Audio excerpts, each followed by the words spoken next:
তো hello guys, আপনারা কিন্তু এই মুহূর্তে পেটিএম অ্যাপের মধ্যে একটা নতুন সমস্যায় পড়ে থাকতে পারেন। দেখুন, আপনারা যখন এখানে পেটিএম অ্যাপটিকে ওপেন করে নিচ্ছেন, এখানে একটি পপ আপ শো করছে, attention 21001 update complete, please reopen the app to continue.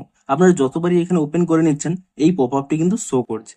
তো আপনাদেরও যদি এই প্রবলেমটি হয়ে থাকে, তা আপনারা কি করে ফিক্স করবেন সেটাই জানাবো আজকের এই ভিডিওটিতে। তাই জন্য কিন্তু পুরো ভিডিওটি অবশ্যই দেখতে থাকুন। তো তার আগে ভিডিওটিকে অবশ্যই একটি লাইক করে দিন, এবং এই চ্যানেলে যদি আজই নতুন এসে দেখেন, এখনই চ্যানেলটিকে সাবস্ক্রাইব করে রাখুন এরকম নতুন নতুন ভিডিও দেখার জন্য। তো আপনাদেরও যদি এখানে এই পেটিএম অ্যাপের মধ্যে এই প্রবলেমটি হয়ে থাকে, সিম্পলি কি করবেন, এখানে কিন্তু এই পেটিএম অ্যাপ থেকে ব্যাক করে নেবেন, এবং তারপর এখানে এই পেটিএম অ্যাপটিকে ট্যাব অ্যান্ড হোল্ড করে নিয়ে এখানে একটি অপশান পেয়ে যাবেন অ্যাপ ইনফো বলে। আপনি সেই অপশানে ক্লিক করে নেবেন, এবং তারপরে দেখুন এখানে একটি অপশান পেয়ে যাবেন ফোর স্টপ বলে। আপনি সিম্পলি এখানে এই অপশানে ক্লিক করে নিয়ে এখানে কিন্তু ফোর স্টপ করে নেবেন, এবং তারপর এখানে স্টোরেজ ইউজেস এই অপশানে ক্লিক করে নিয়ে এখানে একটি ক্লিয়ার ক্যাচ অপশান পেয়ে যাবেন। এখানে কিন্তু ক্লিয়ার ক্যাচ অপশানে ক্লিক করে নেবেন, এবং তারপরে কি করবেন, এখান থেকে ব্যাক করে নেবেন, এবং তারপর এখানে প্লে স্টোরে গিয়ে সার্চ করে নেবেন পেটিএম বলে, এবং অবশ্যই এখানে চেক করে নেবেন যে পেটিএম অ্যাপের কোনো নতুন আপডেট এসেছে নাকি।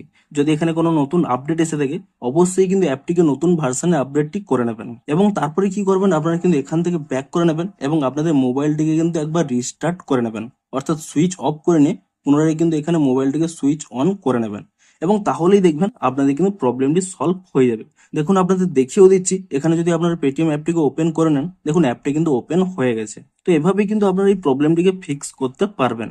তো ভিডিওটি যদি একটু হেল্পফুল বলে মনে হয়, অবশ্যই একটি লাইক করে দিন। দেখা হচ্ছে আরো কোনো ইন্টারেস্টিং ভিডিওর সাথে। Thanks for watching.